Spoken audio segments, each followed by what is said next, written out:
Hi, I'm Robin. And I'm Hiedi, and welcome to our kitchen. Today we're going to be bringing you a little bit of our own culture with some Indian influences. You know, growing up in South Africa, we grew up with a lot of Indian food, and we're excited today to be sharing some of that with you. And giving you our version of what we serve to our family, and we hope we can bring it to you too. Exactly. So we're going to start with some delicious chili bites, and that's going to have a nice chili hot sauce, a mint and cilantro yogurt sauce, followed by a beautiful chicken curry served in hollowed out bread. We call that bunny chow, which is very popular in South Africa. And also on a side, we'll make some basmati rice as an alternate, and then we'll finish off with the delicious mango kulfi. So we're very excited to share these recipes with you today, and we hope you enjoy. So let's get started. Let's get started.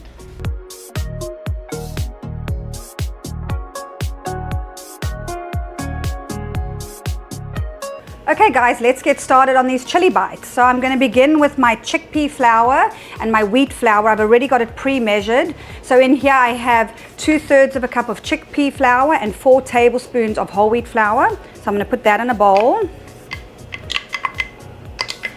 And you can get your chickpea flour pretty much everywhere. Exactly, pretty much everywhere. Then I'm going to add some zucchini that I've pre-grated and some spinach. It's about a cup in total of spinach and zucchini. So just add that in there. About a 1/4 cup of onion and 1 chili. You can use any chili you like. I like it pretty hot, so I have a red Serrano chili here. Remember to wear your gloves when you're cutting your chilies. Exactly. I got my cilantro or so. It's up to you how much you like. I've got 2 tablespoons of cilantro, and I have a little bit of grated ginger and garlic, 1 clove of garlic, and about a thumb size of ginger. I'm going to add a little bit of cumin. I like cumin as well, so I like to add a decent amount of that. Smells good. Right? Just make sure your oil is preheated before you fry it. So I'm going to go check I've already got my stove going. So that's good. And then we're going to add water. Now be careful, just add a little bit at a time because you don't want it to be runny. You want the consistency to be pretty thick. I'll show you once it's done. And along with these chili bites, we're going to serve 2 sauces, which Robin is going to get going over there in a minute. What are we serving with it, Robs? So today we have a yogurt dipping sauce, yogurt and mint with a little bit of coriander, garlic, and some lemon. And then we also have our homemade hot sauce. It's a mango chili hot sauce, which is a secret family recipe all the way from Australia. My dad's special recipe. Okay, so that's about the consistency you want. As you can see, it doesn't really fall that easily off the spoon. You want it to be nice and thick so when it goes in the oil, it doesn't just spread and become like a mushy pancake. So now I'm ready, so I'm going to go over to my oil and I'm going to do a little test. I'm just going to drop a little piece in there just to see if the oil's hot enough. Perfect, that's just how we want it. So I like to make about, I don't know, that size, you know, pop those in there. They cook very quickly, so just keep an eye on it because it doesn't take long. We want to turn our heat down just a little bit. If it's too hot, they'll burn before they have a chance to cook all the way through, and we don't want that. So now Robs is going to get going on her sambals over there, and it makes a delicious, dipping sauce. Yes. Yeah, exactly. So I have my yogurt. It's a plain Greek yogurt, about 3/4 of a cup. And then I'll have 1/2 cup of mint and about 1/3 of a cup of fresh cilantro. I'm going to add a pinch of salt, a garlic clove, and then what I'll do half the juice of a lemon. And these chili bites are very similar to pakoras, which in India are a vegetable. It's like a vegetable patty, really. And these are very similar, except in South Africa we have chili bites. So we stole from the India culture and turned it our own little take on it, right? Yes. Yeah. Okay. I'm just going to add a little bit more juice. And as you can see, these are coming out nice. Once they start to turn a golden brown, you want to take them out of the oil. You don't want them to burn. There we go. But let me give this a go again. There we go. All right, that looks better. And we'll be right back. Welcome back to our kitchen. Hiedi's gonna plate the first course and then we'll put everything together. So these are our chili bites. They're all done. I think they look pretty good. They look delicious. Wow. I love a good chili bite. I think everyone will after this. Yes. I'm just gonna Sprinkle some chives on there. A little bit of salt. There we go. And of course, final touch, some chives. A little bit everywhere. And there you have it. We've got yogurt mint sauce and The chili mango. chili mango. Enjoy. Enjoy. We'll see you back. For the main course. Yeah.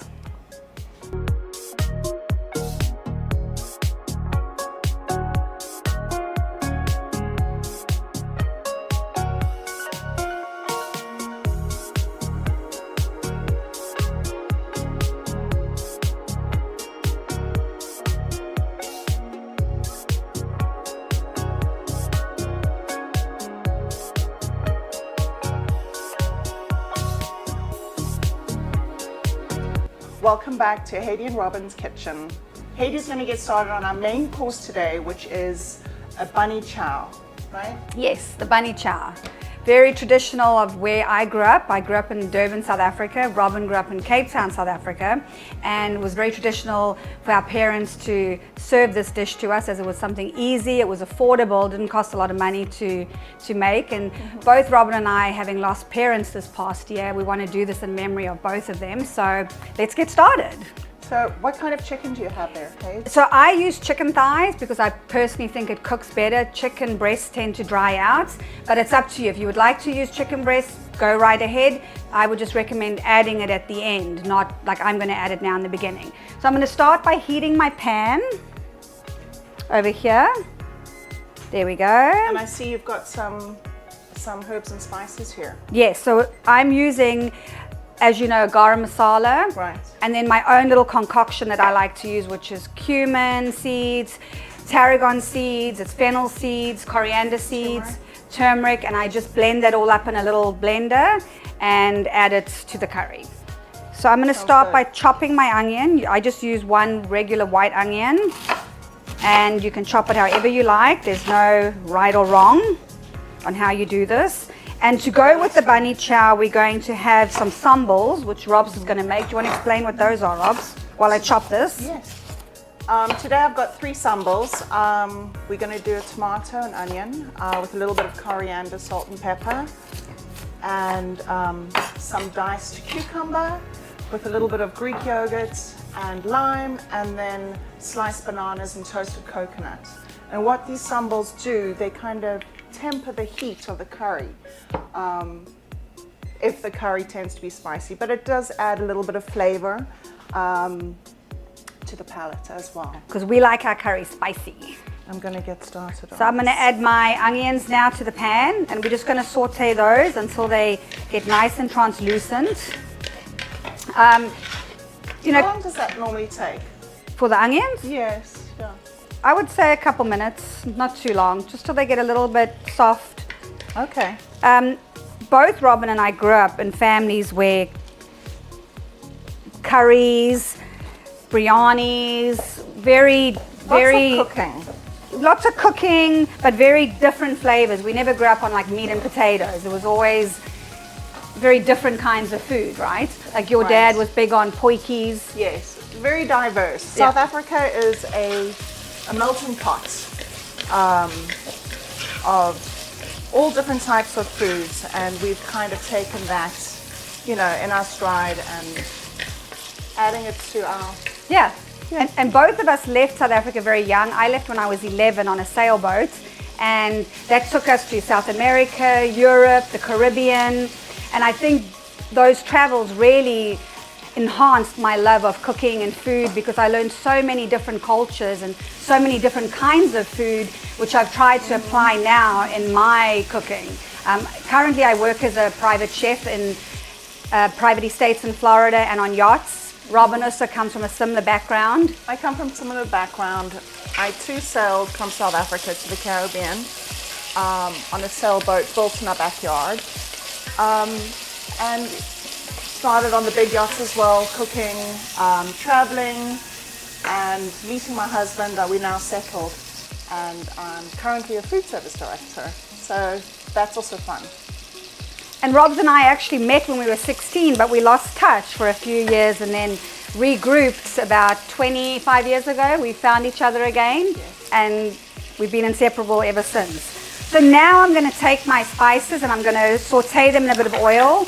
The reason you do that is because you want to cook off that bit of bitterness, and also it releases the aromas and the oils in the actual spices. So I've added, I don't know, about a 1/4 cup of garam masala and turmeric, and then this is my own little concoction I told you about that has the coriander, the cumin, smells fantastic. The fennel. Yeah, it smells good, right? Yeah.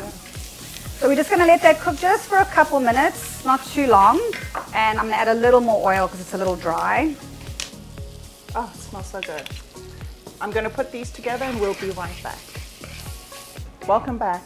Yes, welcome back. So we've got our onions and spices are nice and cooked down. So now we're going to take our chicken and we're going to add that to our pot. I have about 3 cups of chopped chicken thighs, boneless, skinless. And like I said before, if you would prefer chicken breasts, add it at the end, about 10 minutes before it's ready. You don't want it to dry out. No one likes dry chicken, right? No one likes dry chicken. So I'm just gonna get that all nice and coated, and once it's nice and coated, I then go ahead and add, I've got 2 cups of chopped canned tomatoes. The whole tomatoes, right? The whole tomatoes, which I've chopped down.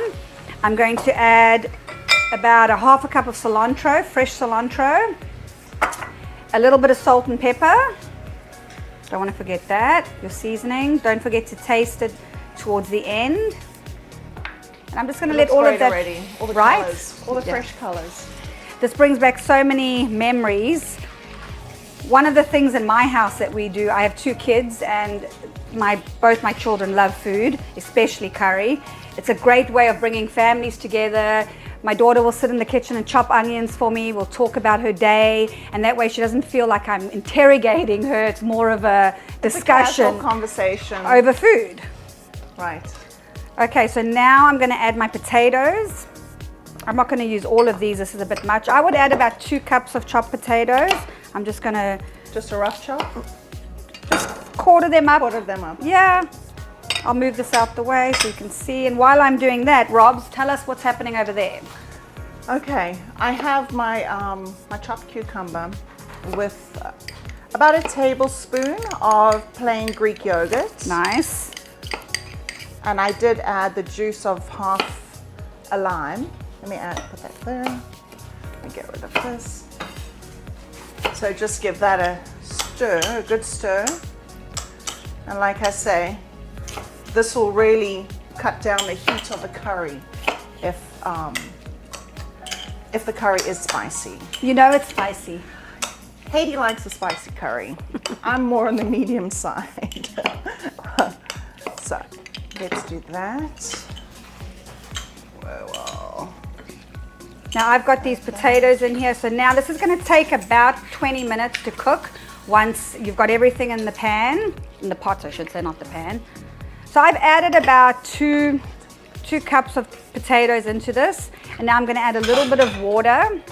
You don't want to add too much water because you don't want it to be runny, because we're going to be putting this in a half a loaf of bread, so the bread will absorb the liquid, but you don't want it to be too liquidy, otherwise it's just going to make the bread really soggy, and we don't want that. So right there, looks great. Looks good, right? So I'm just going to let this cook down, like I said, about 20 minutes. And while that is cooking, we're going to get some rice going as well, because not everybody likes bread these days, as we know. So we've got some nice basmati rice we're going to cook as well. So if you prefer basmati rice, you can have that instead of the bunny chow. It's a nice alternative, especially when you're not on the run. Exactly, exactly. So let's get that going. Robert, you've got the pot, right? I do have the pot of water right here.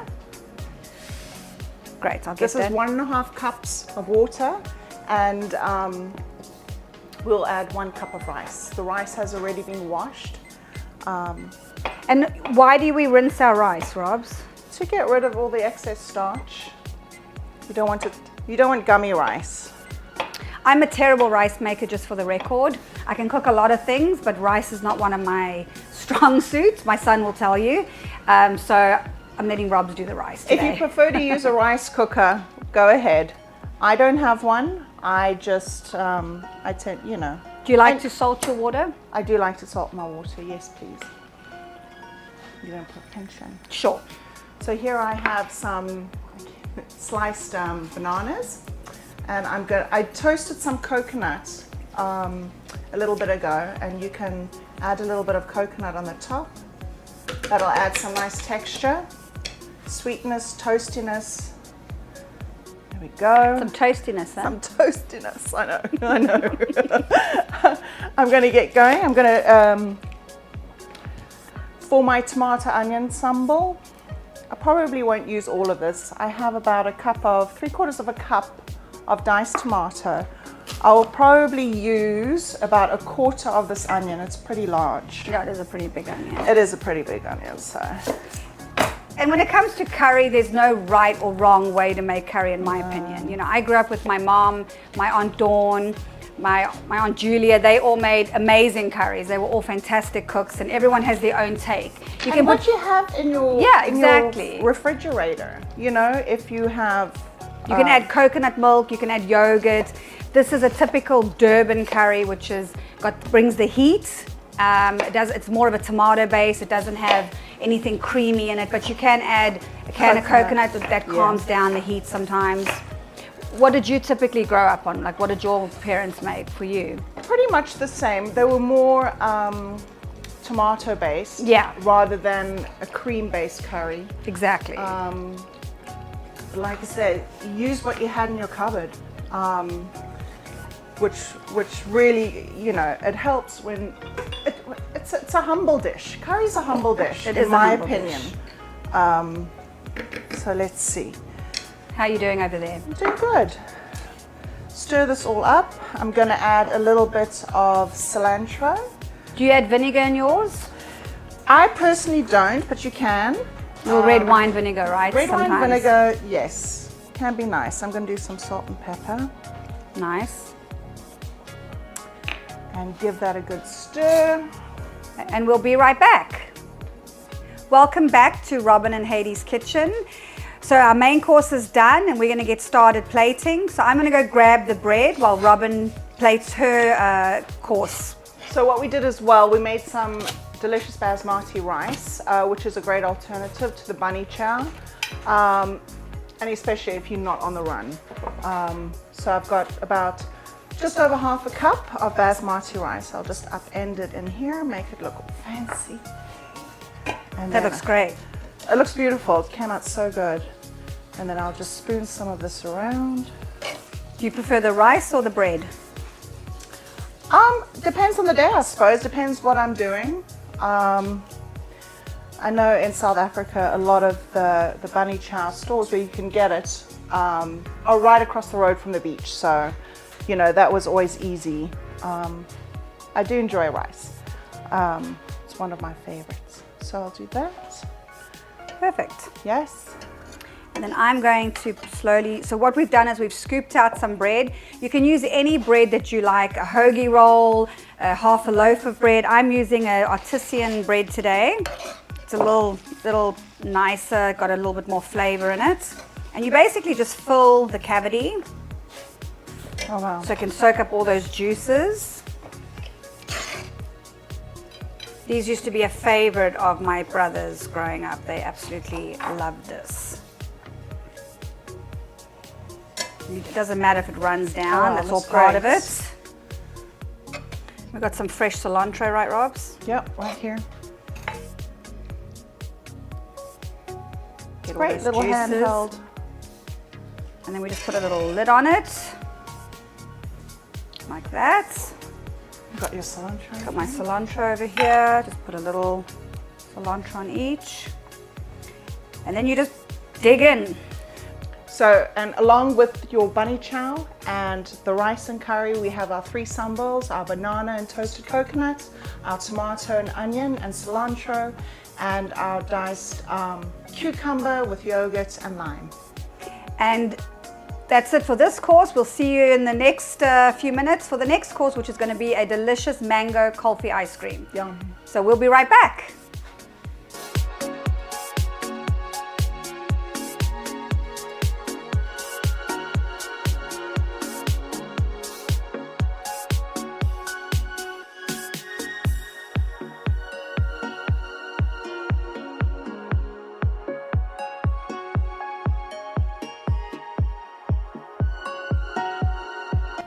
Welcome back to Hiedi and Robin's kitchen.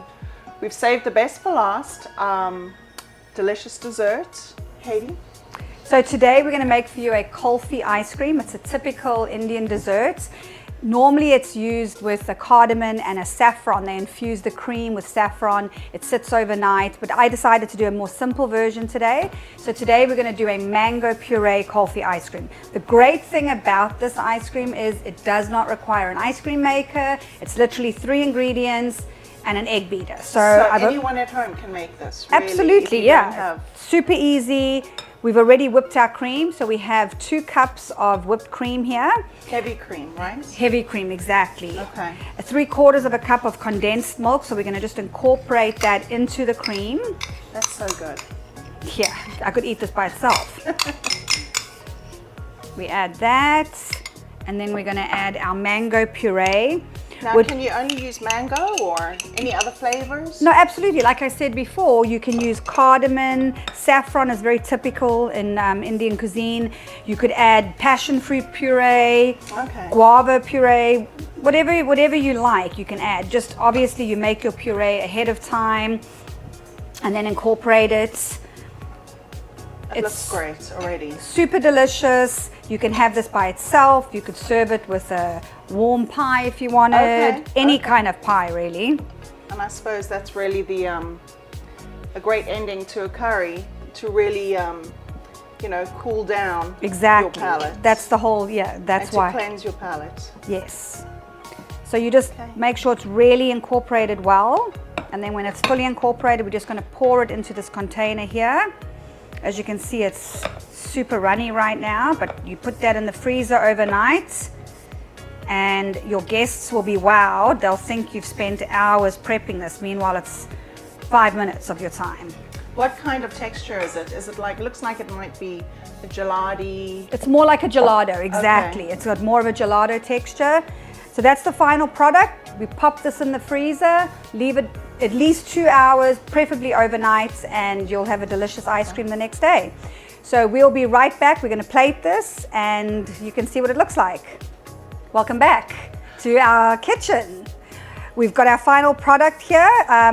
As we said before, it's preferably best if you leave it overnight. This is 2 hours, right? Yeah, exactly. About 2 hours. But it still tastes as good. It's wonderful.